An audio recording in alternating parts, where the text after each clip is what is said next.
안녕하십니까. 정확한 분석으로 시대의 흐름을 읽어드리는 Y타임스 정세 분석의 주북일입니다. 8월 29일 미국령 괌에서 마크 에스퍼 미 국방장관하고 고노다로 일본 방위상이 만나서 미일 국방장관 회담을 가졌습니다. 여기서 이제 북한과 중국 문제를 논의했는데요. 원래 이번 회담은 한미일 3국 국방장관 회담으로 추진됐었습니다. 그런데 한국 측이 끝까지 망설이다가 불참하게 된 겁니다. 미국과 일본 국방장관은 이 자리에서 이런 내용을 논의했다고 정리가 됩니다. 우선 첫째는 북한 핵과 생화학무기 그리고 이걸 운반할 수 있는 미사일 관련 생산시설의 해체를 논의했다는 겁니다. 구체적인 멘트는 이렇습니다. 북한 대량 살상무기와 생산수단, 그 운반수단의 완전한 제거를 포함해서 트럼프 대통령과 김정은 위원장이 2018년 싱가포르 정상회담 공동성명을 완전히 이행하기 위한 미국의 결의를 다시 강조했다. 이게 미국 국방부 보도자료에 나온 내용입니다. 또 북한에 대해 모든 사거리의 탄도미사일을 완전히 불가역적으로 폐기하는 방향으로 유엔 안보리 결의를 완전히 이행해야 한다는 인식에 일치했다는 겁니다. 이게 이제 일본 NHK 보도 내용입니다. 특별히 여기서 주목되는 게 뭐냐면 일본이 미국 본토를 타격할 수 있는 대륙간 탄도미사일, 그러니까 ICBM 외에도 한국과 일본을 겨냥한 북한의 단거리 및 중거리 미사일도 끝까지 허용하지 않겠다는 약속을 미국으로부터 일본이 받아냈다는 대목입니다. 이건 한국의 이익과 직결된 문제죠. 그런데 한국의 참여 없는 자리에서 이 미국과 일본 간의 논의가 된 겁니다. 두 번째는 유엔 안보리 대북제재 결의, 이걸 완전한 이행을 하는 것에 대해서 논의했다는 겁니다.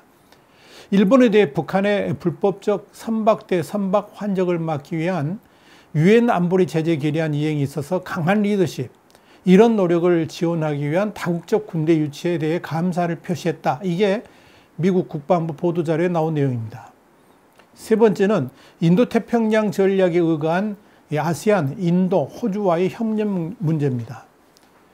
동남아시아 국가연합, 그러니까 아세안이라고 부르죠. 이 아세안 회원국, 그리고 인도, 호주를 포함해서 같은 생각을 지닌 다른 파트너들, 그리고 미국, 한국과 3자 간 협력을 강화하려는 일본의 노력을 환영했다. 이게 에스퍼 장관의 말입니다.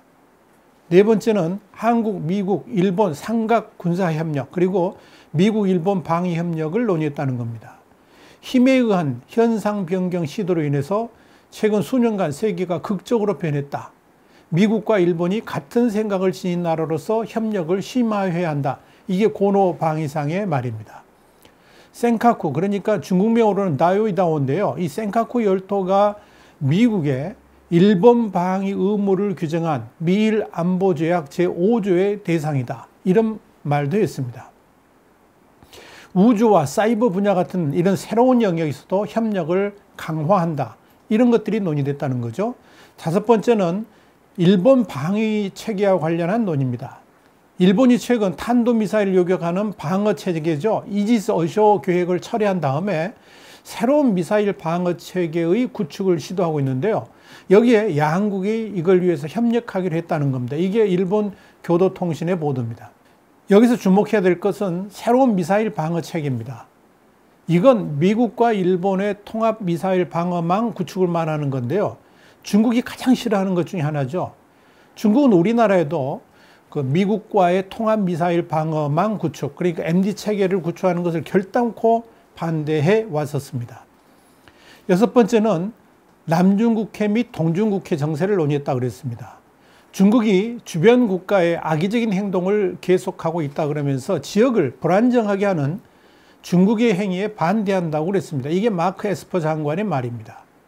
또 힘을 배경으로 한 일방적인 현상 변경 시도에 반대하고 법의 지배와 항행의 자유가 중요하다 그랬습니다. 그러면서 양 장관은 동중국해와 남중국해, 더 넓게는 영내와 세계에서 규칙에 기반한 질서를 유지하겠다는 약속을 재확인했다고 했습니다. 이게 미국 국방부의 이야기입니다. 이 한미일 3국 국방장관 회담, 이 한국의 참석 없이 미국과 일본 국방장관 회담으로만 진행이 됐는데요. 원래 이 회담은 지난 5월에 우리 정부가 먼저 제안을 했었습니다. 이후에 미국은 이달 초에 미국령 괌에서 개최하자고 한 건데요. 지난 8월 20일경까지도 참석 여부를 결정하지 못하고 미적거리고 있다가 최종적으로 불참을 통보를 한 것으로 알려졌습니다.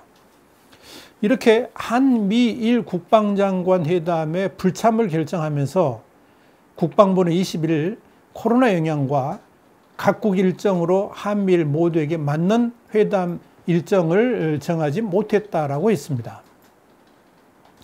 그러면서 장관이 그 회담에 참석하게 되면 2주간 격리되어 있어야 된다. 이런 점도 지적을 했습니다.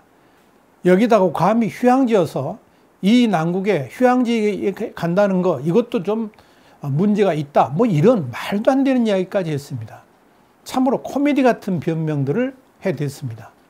지난 25일 중국의 외교사령탑인 양제스가 한국에 왔을 때는 서울 대신 부산으로 왜 갔느냐 그러니까 한국의 코로나 문제하고는 무관하다고 그랬거든요. 도대체 앞뒤가 맞질 않습니다. 한미연합 군사훈련 때문에 못 간다고도 했습니다. 한미연합훈련은요 이미 28일 끝났습니다. 정작 한쪽 당사자인 미국 국방장관은 왜 오는 겁니까? 그건 말도 안 되는 거 아닙니까? 여기에 대해서 지난 20대 국회에서 외교통일위원장을 역임한 바 있는 이 윤상현 무소속 의원이 지난 20일 날 페이스북을 통해서 이 한미일 국방장관 회담과 관련해 가지고 이런 말들을 했습니다.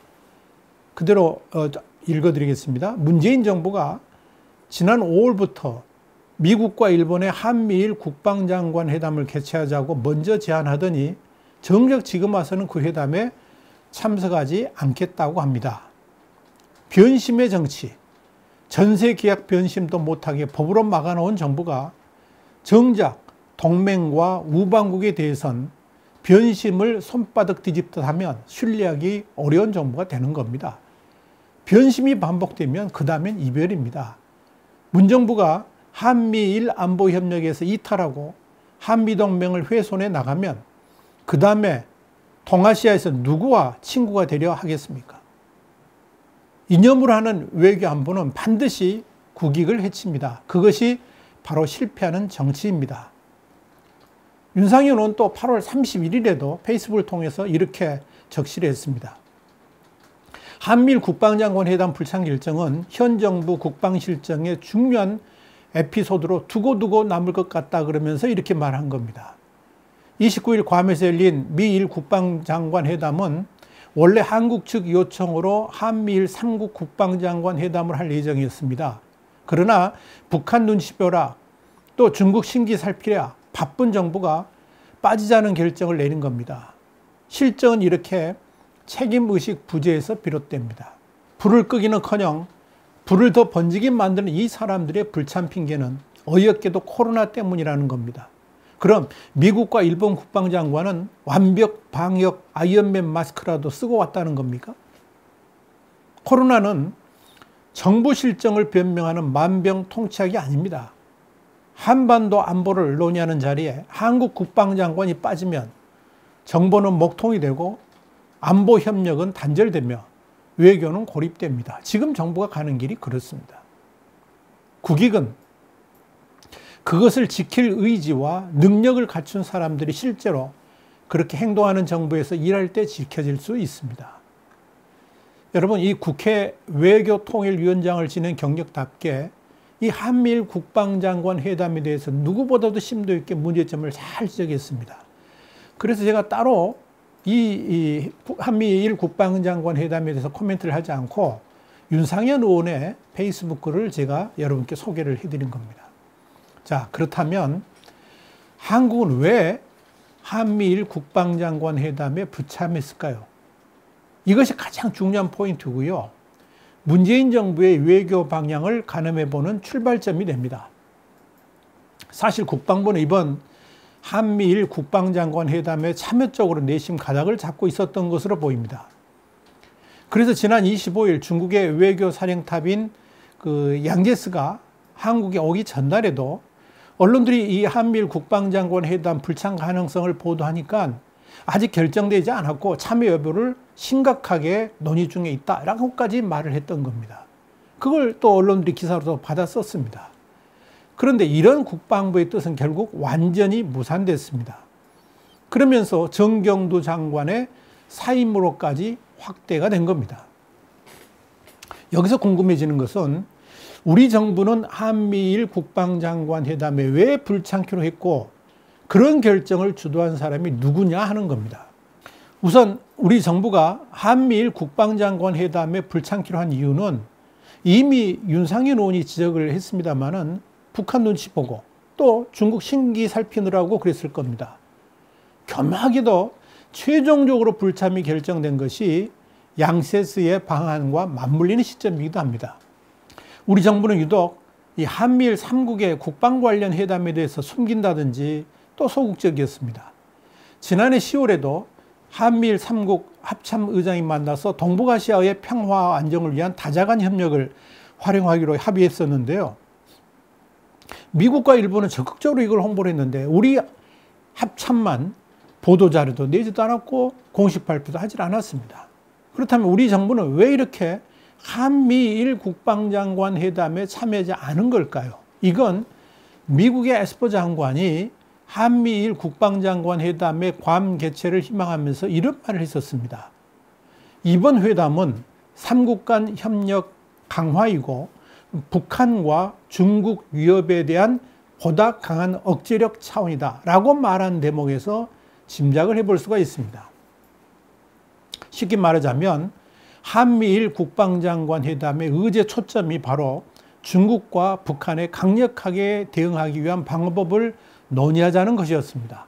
그런데 우리 정부는 그런 논의에 끼어드는 것을 기피한 겁니다. 윤상현 전 국회 외교통일위원장이 언급한 그대로 북한과 중국 눈치 보느라고 의도적으로 이번 회담에 불참하게 된 겁니다. 같은 맥락에서 마크 밀리 미국 합참의장도 8월 29일 방한을 하기로 했습니다. 방한을 한국하고 조율을 했는데 우리 정부는 여기에 응하지 않고 있습니다. 그래서 구체적인 진전이 없습니다. 마크 밀리 미국 합참의장도 이번 방한을 통해서 미중 갈등 속에서 한국과 일본의 반중 연합전선 가담을 독려하기 위한 것으로 보이기 때문에 그렇습니다. 한 외교 소식통은 이런 일련의 조치들이 미국 대선 국면이라는 점, 연내 시진핑 중국 국가주석 방한 가능성, 또 남북 협력 이런 것들을 고려해 가지고 이번 회동에 정부가 신중한 입장을 보인 것 같다라고 전했습니다. 그러니까요, 여러분 속내가 훤히 들여다 보이는 거죠. 이런 관점에서 이번 한미일 국방장관 회담 불참 결정은 문재인 정부가 양제스의 방안을 계기로 해가지고 중국에 주는 선물인 것으로 보입니다. 중국이 가장 원하는 것이 한국이 미국과 일본과 사이가 벌어지는 것이기 때문에 그렇습니다. 자, 그렇다면 이런 한미일 국방장관 회담 불참을 누가 주도했을까? 누가 이렇게 미국과의 방위협력을 저해하는 결정을 주도했을까 하는 겁니다. 그건 물어보나 마나죠. 문재인 정부는 박지원 국정원장, 이인영 통일부 장관, 그리고 서훈 안보실장으로 이어지는 외교안보라인 개편을 단행했죠. 여기에 외교부 차관에는 40대의 자주파가 입성을 했습니다. 외교부가 난리가 났습니다. 특히 이인영 장관은 문재인 정부의 마쿠 실세이기도 하죠. 그 이인영 장관은 지금 남북교류에 모든 걸 걸고 있습니다. 청와대는 또 시진핑 주석의 방안에 승부수를 던지고 있죠. 이 시점에 중국의 외교 사령탑인 양세스도 방한을 했습니다. 결국 문재인 정부 말기의 외교 안보 정책은 중국과 북한에 올인하겠다는 것이고요. 이인영 장관을 중심으로 한 외교 안보 라인이 국방부의 의견을 무시하면서 끝내 이런 정책 방향에 맞지 않는 한미일 국방장관 회담에 불참하기로 결정했다고 보면 틀림없을 겁니다. 이런 흐름이라면 남북 교류도 이 한미 워킹그룹과 무관하게 진행될 것 같습니다. 이렇게 되면 유엔 안보리의 대북 제재도 무시하면서 일방적으로 나아갈 수 있다는 의미다. 이렇게 말씀드릴 수 있겠죠. 벌써 이인영 통일부 장관은 지난 8월 28일 뭐라 그랬습니까? 개별 관광 형태로 금강산 사업이 제기될 기회를 적극적으로 열어보려고 한다라고 그랬죠. 그렇게 대북 협력 정책을 강행하겠다는 의지를 밝힌 거죠. 이 정도면 막 나가겠다는 것이나 다름없습니다. 너무나도 속이 보이는 행동입니다.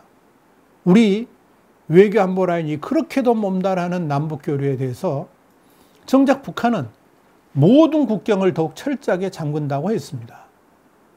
그러면서도 북한은 핵과 미사일, 심지어 잠수함 발사 탄도미사일, 그러니까 SLBM의 완성은 물론이고 3,000톤급 잠수함의 진수까지 앞두고 있습니다. 중국은 중국대로 동아시아 패권을 노골적으로 추진하면서 미국 줄 서지 말라고 우리를 협박하고 있습니다. 여기에 러시아까지 우리 영공을 침범합니다. 며칠 전에도 독도 상공을 침범했죠. 이렇게 대한민국은 지금 아무나 흔드는 나라로 추락해 버렸습니다. 이런 상황에서 6.25 이후에 지금까지 대한민국을 지켜왔던 한미일 대북 삼각 공조체제를 버리고 중국과 북한에 줄서겠다고 나서고 있는 것은 아닌지 심히 걱정이 됩니다. 이건 미국과 중국의 패권 전쟁에서 자유민주주의 진영인 미국과 영국, 프랑스, 독일 같은 이런 국제사회의 다수가 아니라 사회주의 국가인 중국에 줄서겠다고 전 세계에 선포한 것이나 다름없다는 점에서 이제 대한민국의 미래까지 염려해야 될 상황에 이르렀습니다. 도대체 이 나라를 어떻게 하려고 이러는 것일까요? 와이타임스 정세분석이었습니다. 다음 시간에 다시 뵙겠습니다. 감사합니다.